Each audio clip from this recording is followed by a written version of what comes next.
हिंदी में यूपीएससी की तैयारी से संबंधित प्रोग्राम्स को देखने के लिए सब्सक्राइब करें स्टडी IQ-IAS हिंदी। नमस्कार दोस्तों, मैं हूं डॉक्टर पंकज मिश्रा और स्वागत है आपका स्टडी IQ-IAS हिंदी पर। दोस्तों, साइबर फ्रॉड, ऑनलाइन धोखाधड़ी, बैंकों से साइबर फ्रॉड करके पैसा निकाल लेना, डिजिटल अरेस्ट जैसी घटनाएं ये आजकल बहुत आम हो गई हैं भारत में। अलग अलग न्यूज़पेपर्स में, न्यूज़ में, एनालिसिस में आप देखते होंगे। एक बहुत बड़ा कारोबार ब्लैक इकोनॉमी का बन गया है इन साइबर फ्रॉड्स के माध्यम से। और इन सबको करने के लिए जो सबसे बेसिक चीज चाहिए होती है, जो ये फ्रॉड करने वाले लोग यूज करते हैं, वो है म्यूल अकाउंट्स। अब इनसे निपटने के लिए जो RBI है उसने भी अपने आप को इक्विप किया है और एक नया हथियार लेकर के आया है जिसका नाम है म्यूल हंटर AI।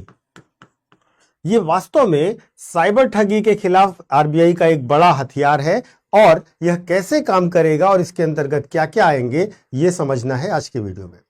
ये समझने से पहले आप समझिए कि भारत में कितना बड़ा आकार है डिजिटल इकोनॉमी का। तो देखिए, अगर आप भारत में डिजिटल पेमेंट क्रांति के बारे में देखेंगे, डिजिटल क्रांति के बारे में जो पेमेंट होते हैं उन पर ध्यान देंगे, तो वास्तव में भारत में रियल टाइम पेमेंट सिस्टम जो है वो दुनिया का सबसे बड़ा रियल टाइम पेमेंट सिस्टम है। दूसरी खास बात यह है कि सिर्फ UPI से ही भारत में प्रति माह 1000 करोड़ रुपए से ज्यादा का ट्रांजैक्शन कर दिया जाता है। और तीसरी खास बात यह है कि ऑनलाइन जो बैंकिंग की सुविधाएं हैं उनके थ्रू भी बहुत सारा ट्रांसफर होता है, बहुत सारा काम होता है। फिनटेक ने इन सब चीजों को और स्मूथ कर दिया है, जिसकी वजह से ये इकोनॉमी का वॉल्यूम लगातार बढ़ता चला जा रहा है। तो एक बहुत बड़ा मार्केट है और एक बहुत बड़ा ट्रांजैक्शन का अमाउंट है और इस वजह से ही यह हमेशा से निशाने पर रहता है साइबर फ्रॉड के। अब ये डिजिटल अपराध जो होते हैं, जो साइबर फ्रॉड होते हैं, उसके कारण अगर आप देखिए तो भारत में 2022-23 में साइबर फ्रॉड से 11,000 करोड़ से ज्यादा का नुकसान हो चुका है। और अंदाजा लगाइए कि इससे क्या हो रहा है, हर साल लाखों नागरिक इस संगठित ठगी का शिकार होते हैं, उनका पैसा गायब हो जाता है, वे कंप्लेन करते हैं, सरकार और पुलिस कार्रवाई करना चाहती है लेकिन वो कुछ कर नहीं पाती क्योंकि पैसा अकाउंट से जा चुका होता है और उसको वसूली करने के लिए जो अकाउंट है वहां से कुछ मिलता नहीं है। तो ये ठग जो है वास्तव में किस चीज का इस्तेमाल करते हैं, ये ठग मुख्यतः इस्तेमाल करते हैं म्यूल अकाउंट्स का। अब मुद्दा यह है कि मूल अकाउंट्स क्या होते हैं। म्यूल अकाउंट्स वो अकाउंट्स होते हैं, वो बैंक अकाउंट या बैंक खाते होते हैं जो असली अपराधियों के नहीं होते हैं। वास्तव में ये गरीब लोगों के, छात्रों के या बेरोजगार युवाओं के खाते होते हैं जिन्हें कुछ पैसे देकर उनके नाम पर खुलवा दिया जाता है। या फिर कई बार क्या किया जाता है, जो KYC है उसमें फ्रॉड किया जाता है, फेक KYC लगा करके नकली बैंक अकाउंट खुलवा दिए जाते हैं। तो ये वो फर्जी बैंक अकाउंट होते हैं जो वास्तव में उस पर्सन को या तो बिलोंग ही नहीं करते हैं या फिर पूरा का पूरा खाता ही फर्जी होता है। और साइबर अपराधी क्या करते हैं, सीधे अपने खातों में पैसा नहीं लेते हैं, वे इन खातों में पैसा लेते हैं और उस पैसे को फिर निकाल करके अपना यूज करना शुरू करते हैं। देखिए, ये म्यूल अकाउंट्स कैसे काम करते हैं, इस पूरी तरीके को समझने का प्रयास कीजिएगा। तो जैसे आपने साइबर फ्रॉड देखा, साइबर फ्रॉड में OTP स्कैम किया, इन्वेस्टमेंट स्कैम किया या UPI से फ्रॉड किया या डिजिटल अरेस्ट किया और पैसा ट्रांसफर करवा लिया। अब ये सारा पैसा जो होगा ये ट्रांसफर किया जाएगा म्यूल अकाउंट में, चुराया गया पैसा म्यूल अकाउंट में जाएगा। अब इस म्यूल अकाउंट से पैसा तुरंत ही ट्रांसफर कर दिया जाएगा किसी दूसरे म्यूल अकाउंट में, उससे किसी तीसरे म्यूल अकाउंट में, फिर चौथे, पांचवें, ऐसे करके उससे मल्टीपल ट्रांसफर किए जाएंगे जिससे ये पता न चले कि ये कहां कहां पैसा ट्रांसफर हुआ। और अंत में क्या होगा, कुछ मिनटों के बाद ही पूरा का पूरा पैसा विड्रॉ कर लिया जाएगा और किसी भी अकाउंट को दूसरे से कनेक्ट करके आप लिंक नहीं कर पाएंगे कि पैसा कहां फाइनली गया और निकल गया। तो इस जटिल जाल के कारण जो एजेंसीज होती हैं, जो जांच एजेंसीज होती हैं, जो पुलिस होती है, वे अपराधियों तक पहुंच नहीं पाती है। और ये पूरा मॉडस ऑपरेंडी है म्यूल अकाउंट का और साइबर फ्रॉड का। और अगर आप देखिए तो भारत में जो साइबर फ्रॉड है, इस पूरे इकोसिस्टम को भी समझने की कोशिश कीजिएगा, कितना तेजी से और कितना व्यापक है ये साइबर क्राइम जो है भारत में हो रहा है। वास्तव में साइबर क्राइम जो भारत में हो रहा है उसकी जो जड़ें हैं आपको आसियान कंट्रीज में मिलेगी, साउथ ईस्ट एशिया में मिलेगी, आपको मिलेगी अफ्रीका की जगहों पे बैठे कॉल सेंटर्स में। तो वास्तव में क्या हुआ कि भारत में बहुत विशाल लेवल पर डिजिटल ट्रांजैक्शंस होने लगे, जिससे अपराधियों को छिपने का मौका मिलने लगा, क्योंकि हर एक ट्रांजैक्शन को कितना आप मॉनिटर करोगे। दूसरा, म्यूल अकाउंट्स का इन लोगों ने एक बहुत बड़ा नेटवर्क बना लिया और उसी नेटवर्क में वो लगातार पैसे को ट्रांसफर करते रहते हैं, पैसा घुमाते रहते हैं। तो इससे क्या होता है, और दूसरी बात यह ना कि ये जो खाते होते हैं, ये खाते किसी छात्र के नाम पर है, किसी मजदूर के नाम पर है, किसी कम पढ़े लिखे व्यक्ति के नाम पर है, जिसे बैंक खाते का ऑपरेशन करने का तरीका भी नहीं पता। अब उसके नाम से ट्रांसफर हो रहा है या फर्जी केवाईसी वाले अकाउंट में ट्रांसफर हो रहा है, तो आप ढूंढोगे कैसे किसी व्यक्ति को। तो इस तरीके से क्या होता है कि साउथ अफ्रीका में बैठा हुआ कॉल सेंटर में बैठा हुआ है, साउथ ईस्ट एशिया में बैठा हुआ कॉल सेंटर में कोई व्यक्ति इसको पूरा ऑपरेट कर रहा है। तो आपके देश में भी नहीं है और आप जिन खातों में पैसा ट्रांसफर हो रहा है उन खातों तक आपकी पहुंच भी नहीं है। ये पूरा सिस्टम काम करता है पैसे को घुमाने में और साइबर ठगी में। इसी से निपटने के लिए आरबीआई ने क्या किया, म्यूल हंटर एआई लाया है। इसमें क्या होगा, इससे डिजिटल अपराध को रोकने के लिए आरबीआई ने म्यूल हंटर एआई लॉन्च किया है।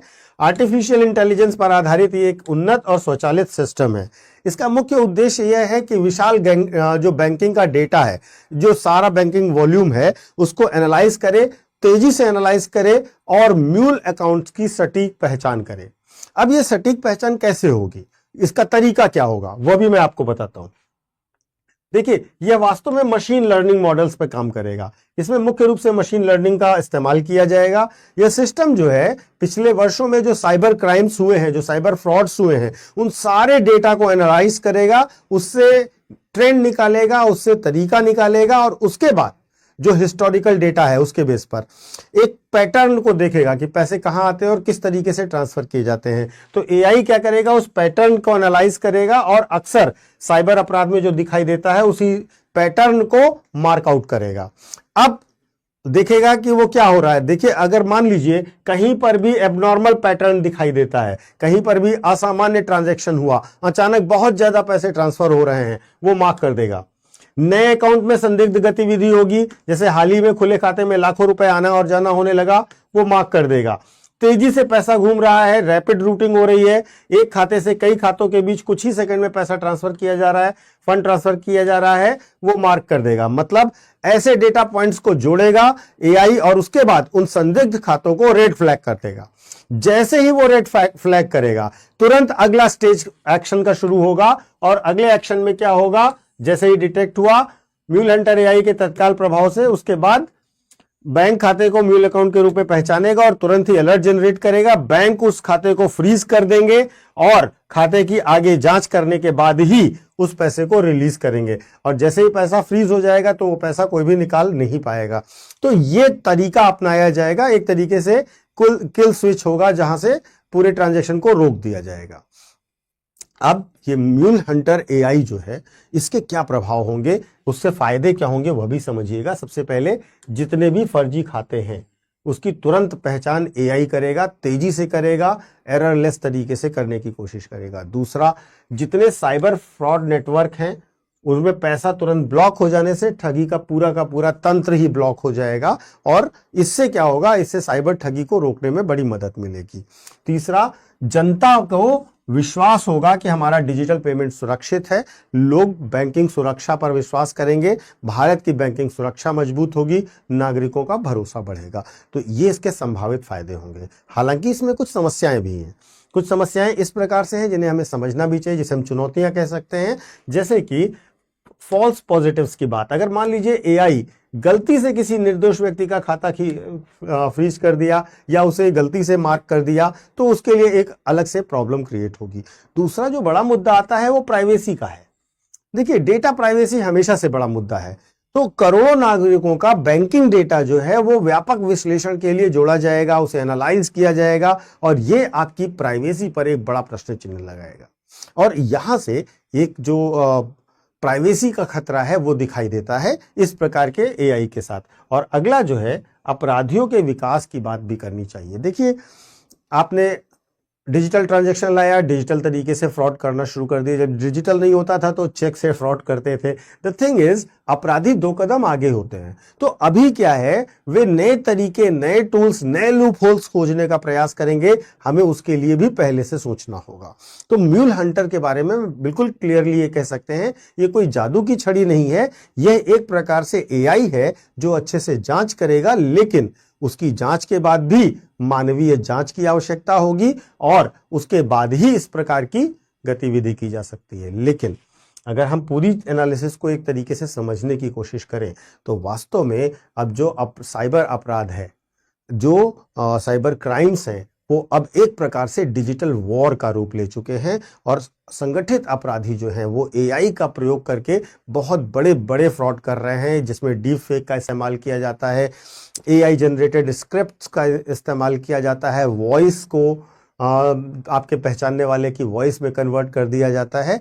तो वास्तव में अगर हम देखें तो आज का जो दौर है, आज के इस दौर को हम पुलिस और चोर का दौर नहीं कह सकते। वास्तव में अब लड़ाई एआई बनाम एआई की है। अब ये देखना है कि किसका एआई ज्यादा स्ट्रांग है, कौन बेहतर एआई का इस्तेमाल करता है। उससे पता चलेगा कि हम अपनी सुरक्षा कर पाएंगे, ट्रांजैक्शन सुरक्षित रह पाएंगे या नहीं रह पाएंगे।